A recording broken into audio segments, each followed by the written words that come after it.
Morrison government really seems to be falling apart. I mean, it's already had 6 MPs voting against this government.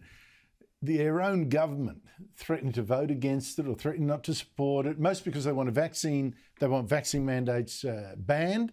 Another because he wants the government's religious freedom legislation watered down. Today, a 7th Liberal MP rebelled, Tasmanian Bridget Archer. She voted against her own government again to support an independence bill for an integrity commission against corruption in federal politics. I take this decision very seriously to stand here today, and it's a difficult decision to make. Well, that was a fantastic goal for Labor, which today attacked the Prime Minister, asking why he still hasn't delivered on his own promise 3 years ago for an anti-corruption body. Morrison's answer was kind of like, well, Labor won't support his plan and he hates Labor's. Our legislation is out there for you all to see, and it's there, Mr Speaker, and if the opposition wishes to support that legislation, then they should do so. Those opposite want to support the sort of show in New South Wales, Mr Speaker, which has seen the most shameful attacks on the former Premier of New South Wales, Gladys Berejiklian, Mr Speaker. What was done to Gladys Berejiklian, the people of New South Wales know, was an absolute disgrace. Joining me earlier was Sky News Political Editor Andrew Clennell. It was a nightmare day for the government. Lost 2 votes in Parliament today in the debate over an integrity commission, thanks in part to Bridget Archer crossing the floor. Is this government falling apart?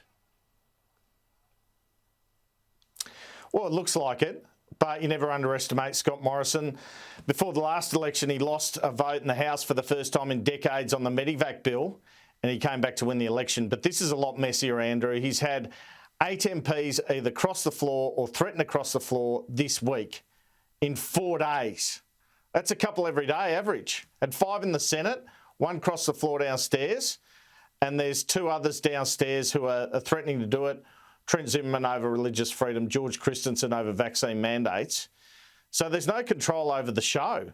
And I don't know what these backbenchers are thinking. Don't they want to win office? It is crazy stuff. I really wasn't expecting that this week.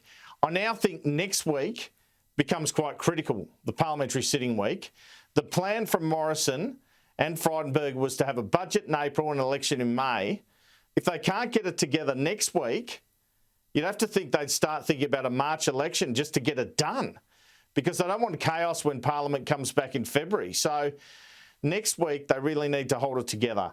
And if they wanted to do a bunch of budget measures or put some money in the kitty, like a budget, and go earlier to an election, they've got the mid-year economic forecast statement in mid-December, so they could use that if they wanted.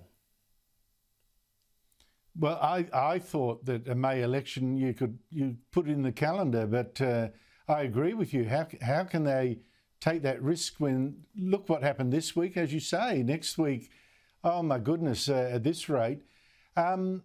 Morrison, what is it that is causing this? Is it the fact that a lack of leadership on Morrison's part? Is it people feeling antsy about the polls? Is it just, a concatenation of policies that some politicians feel absolutely passionate about? What is causing this?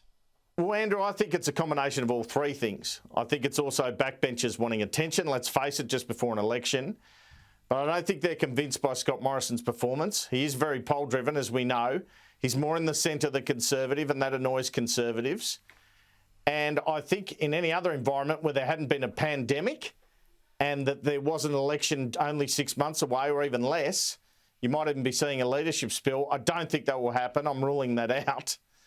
But essentially, you've got a lot of disquiet in government ranks, and it has to be a lack of leadership because there's no discipline there. There's no threats or there's no carrots or sticks being offered by Morrison to prevent these outbreaks, and they are outbreaks. And it is quite shocking. It's manna from heaven from Labor. I mean, I don't think people are convinced by Anthony Albanese, but he might get there by default at this rate.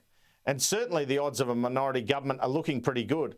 And I'll tell you what, if you have a minority government, given what Helen Haines and the other independents said today, given what Bridget Archer did, you're going to have a strong federal ICAC. That's what you're going to end up with, because in order to get their support, That's what you're going to need to do.